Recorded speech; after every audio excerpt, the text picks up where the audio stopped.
네, 우리 찬송가 151장입니다. 151장 찬양하겠습니다.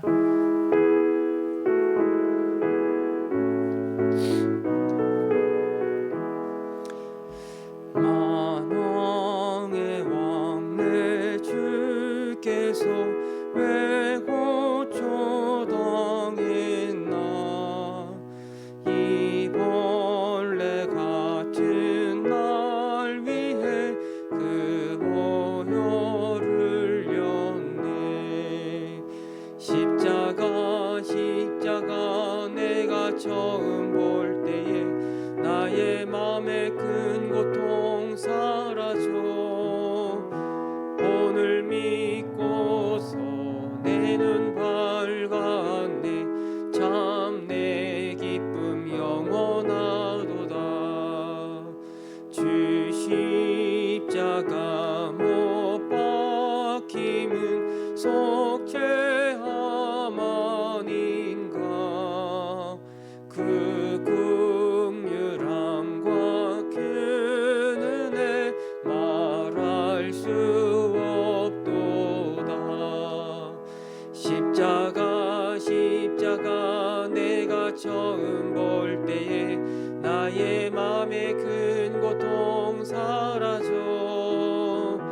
오늘 믿고서 내 눈 밝았네.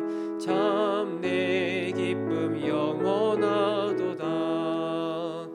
늘 울어도 그 큰 은혜 다 갚을 수 없네. 나 주님께 몸 바쳐서 주의 일 힘쓰리.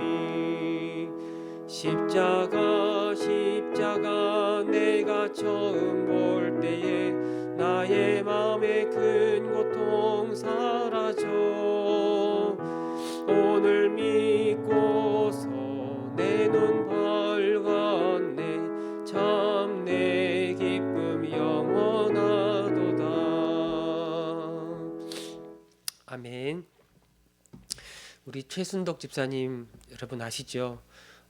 굉장히 연로하신 분이신데 몇 년 전에 좀 큰 고비가 있어서 어려움을 겪었지만 잘 이겨내시고 건강하게 회복이 되어서 따님 집에 이렇게 계시는데, 또 최근에 이제 등 쪽이 많이 아프셔서 이제 원인은 잘 모릅니다. 지금 검사를 받고 있고 그 결과를 기다리고 있는데, 이 등 쪽이 큰 고통이 있어가지고 추석 연휴가 끝나고 급히 병원에 입원했습니다.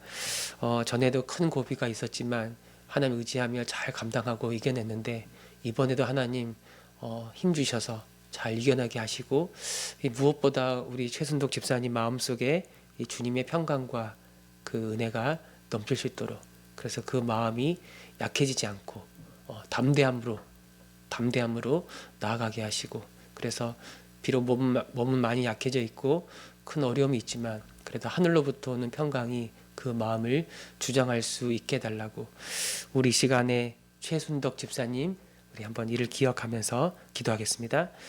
하나님 아버지, 우리 최순덕 집사님 아시지요? 많이 연로하고 또 주의 몸된 교회를 위하여 기도하며 수고하며 섬겼던 주님의 여종입니다. 이제 많이 나이가 들고 또 병환이 깊어서 따님 집에서 요양을 하고 있는데, 또 몸이 많이 아파서 급히 병원에 입원했습니다. 무엇이 원인인지는 우리가 알 수 없사온데 하나님께서 그 연약한 몸을 만져주셔서 이번에도 이 어려운 고비를 잘 감당하고 이겨낼 수 있도록 주님 인도하여 주옵소서. 하나님, 무엇보다 우리 집사님 마음속에 하나님의 평강이 함께하기를 원합니다. 몸은 쇠약해져가고 약해져가고 또 여러가지 큰 고통과 혼란과 어려움이 있지만, 그러나 그 마음은 그 어떤 곳으로도 빼어갔을 수 없음을 믿습니다. 하나님, 그 마음을 붙잡아 주셔서 흔들리지 않게 하시고 하늘의 평강으로 충만케 하셔서 담대함으로 나아가는 주의 여종이 되게 하옵소서. 어머니를 위하여 기도하는 딸의 기도를 들어주시고 응답하여 주시고, 하나 우리 모든 성도님들의 기도도 응답하여 주셔서 홀로 영광 받아 주시고 주의 뜻이 이루어지게 하여 주옵소서. 아멘.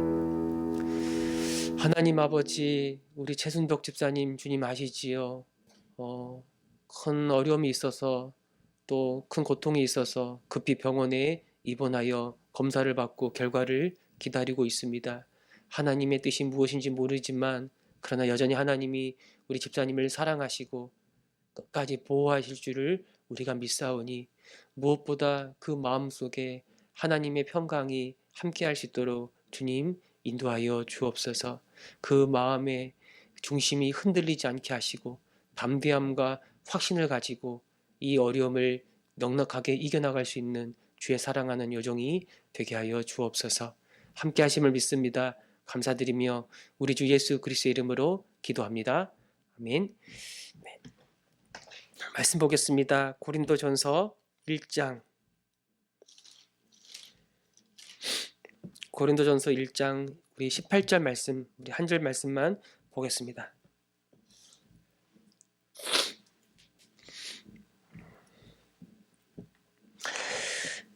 십자가의 도가 멸망하는 자들에게는 미련한 것이요 구원을 받는 우리에게는 하나님의 능력이라. 아멘. 지난 시간에 하나님께서 사도 바울을 부르신 그 부르심의 뜻이 무엇인가?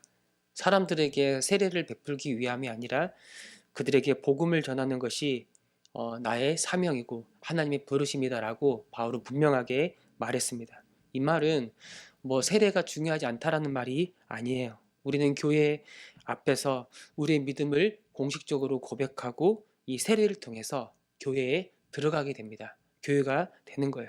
그러나 이 세례를 받는 것보다 더 중요한 건 정말 우리가 복음을 알고 믿는가. 바로 이 지점이 굉장히 중요하다고 말할 수가 있는 거예요. 이 그리스도의 십자가를 알고 믿고 거기에 우리의 인생을 걸고 우리 주 예수 그리스도만이 우리 구원의 절대적인 근거가 된다는 사실을 믿고 정말 그 진리에 내 모든 인생을 의탁하는가. 이 믿음의 내용과 이 믿음의 고백이 굉장히 중요합니다. 그리고 교회는 이 믿음이 참된 믿음인지를 확인한 다음에 그리고 이 세례를 통해서 그를 교회로 받아들이는 거예요. 이게 바로 입교죠. 이 바울은 더 나아가서 이 말의 지혜로 복음을 전하지 않았다라고 말합니다. 이 말의 지혜는 그 당시 유행했던 이 철학 어떤 수사학을 가리키는 거죠.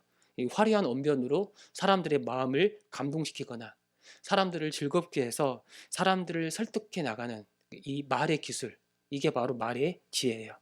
그래서 이 말의 지혜는 이 사람들의 귀를 아주 시원하게 긁어줍니다. 그리고 말의 지혜는 뭔가 설득력이 있고 굉장히 인간적으로 매력이 있어 보여요. 이 말의 지혜는 세상적으로 상식적이고 합리적으로 보이는 거예요. 그러나 이 말의 지혜를 의지해서 사람들을 설득하고 이 복음을 전하려고 할 때 반드시 그 복음에는 복음이 아닌 비복음적인 것들을 넣어서 그 복음을 혼잡하게 하거나 아니면 반드시 전해야 할 이 복음의 핵심되는 내용들을 빼버려서 이 복음을 충분히 전하지 않는 그런 일들이 일어나게 되는 거예요. 그래서 이렇게 말의 지혜로 복음을 전할 때 이 그리스도의 십자가는 헛되게 되는 거예요. 여러분, 이 복음은 우리가 믿는 복음은 이 세상 사람들에게 매력적인 말이 아닙니다. 가장 먼저 복음을 우리가 이야기할 때 하나님의 진노를 언급하고 우리가 하나님의 저주 아래에 있는 죽을 수밖에 없는 그런 죄인임을 선포하기 때문에 사람들은 일반적으로 이 복음을 좋아하지 않아요. 오히려 복음을 아주 혐오합니다. 그렇다고 사람들이 혐오하는 이 복음을 우리가 희소시킬 수 있겠는가? 하나님의 저주 아래 죽어가는 사람들의 실상을 이 복음을 통해 분명히 보여주고 그 유일한 해결책으로서 우리 주 예수 그리스도의 십자가 복음을 선포하는 것이 그들을 살릴 수 있는 유일한 길이 되는 것인데 이 복음의 핵심을 은근히 약화시키고 복음인 것 같으나 복음 아닌 것들을 주장하고 내세울 때 결국 그 말은 그 누구도 구원할 수 없을 뿐만 아니라 오히려 사람을 분열시키고 사람을 파멸시키고 더 큰 고통과 더 큰 저주 아래 그를 인도하게 되는 거예요. 그러나 반대로 이 참된 복음은 우리를 구원하는 하나님의 능력이 되는 거예요. 이 십자가의 복음을 있는 그대로 전하면 모든 복음의 핵심과 복음의 요소들을 가감없이 전하면 하나님은 그 복음을 통해 사람들의 마음을 여시고, 그래서 그들의 죄악들을 보게 하시고 회개하게 하시고 하나님께로 돌아오게 하는 구원의 역사를 이루어 가는 거죠. 여러분, 복음은 그냥 하나의 말이에요. 하나의 지식 체계입니다. 그러나 복음은 거룩한 지식이에요. 그래서 우리가 복음을 있는 그대로 전할 때 하나님은 이 말을 사용하셔서 성령께서 역사하시고 사람들의 마음을 두드리시는 거예요. 그래서 말씀 앞에 엎드리게 하시고 하나님의 거룩함을 보게 하시고 우리 주 예수 그리스도를 믿게 하는 거예요. 그러니까 복음은 우리가 무엇을 믿어야 할지 그 믿음의 내용을 우리에게 설명해 줄 뿐 아니라 이 복음을 전파할 때 그 복음을 사용하셔서 우리의 마음을 여시고 우리에게 믿음을 일으키는 믿음의 수단, 믿음을 일으키는 수단으로서 역사하는 거라고 말할 수가 있는 겁니다. 바울은 18절에서 또 이야기합니다. 이 십자가의 도가 멸망하는 사람들에게는 미련하게 보인다. 예. 여러분, 십자가의 도가 무엇입니까? 이 십자가의 말씀, 십자가의 진리, 십자가의 길이 무엇입니까? 예수 그리스도가 우리를 대신하여 십자가에 못 박혀 죽으심으로 이제는 우리 같은 죄인이 하나님께 나아갈 수 있는 그 생명의 길이 열렸다. 이게 바로 십자가의 도입니다. 여러분, 우리는 하나님께 버림받은 사람들이었어요.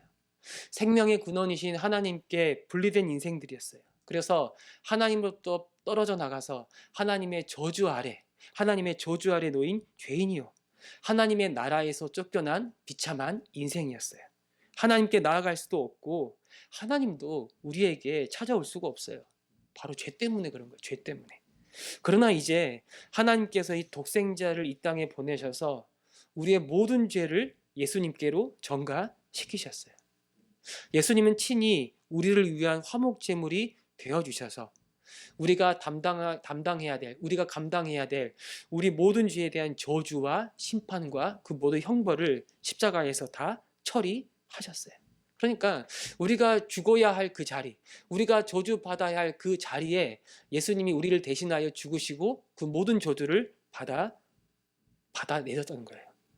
그리고 우리가 이 사실을 믿을 때, 이 십자가를 믿을 때 우리의 모든 죄가 사함받고, 우리의 모든 죄가 사함받고 하나님께 나아갈 수 있는 완전한 의를 힘입어서 하나님께 나아갈 수가 있는 거예요. 이걸 바로 이신칭이라고 말하죠. 오직 믿음으로 말미암아 하나님 앞에 의롭다함을 받는다. 오직 믿음으로 의롭다함을 받아 하나님 나라에 들어갈 수 있는 그 자격과 조건을 얻게 되는 거예요. 이게 바로 십자가의 도, 이게 바로 십자가의 복음이에요. 도무지 하나님의 나라에 들어갈 수 없는 죄인들이 예수 그리스도 안에 나타난 하나님의 끝없는 사랑으로 이젠 그 모든 죄가 사함받고 완전한 의인으로 여겨져서 하나님의 나라에 들어가게 되었다는 이 소식, 이게 바로 복된 소식이죠. 이게 바로 십자가 복음이에요. 그러나 이 멸망하는 자들에게는, 곧 여전히 하나님의 저주 아래 있는 사람들에게는 이 소식이 아주 미련한 말들로 밖에는 들려지지 않는 거예요. 아니, 지금 그 십자가가 지금 나와 무슨 상관이 있는가? 지금 내 현실적인 문제에 이 십자가가 답을 주는가?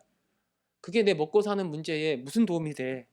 뭔가 기적이 일어나고 뭔가 이적이 일어나서 그래서 내가 원하는 일들이 하나하나 다 이루어지면 내가 좀 믿겠는데, 고작 전하는 것이 그 역겨운 십자가에 매달려 죽은 자를 우리가 믿으라고?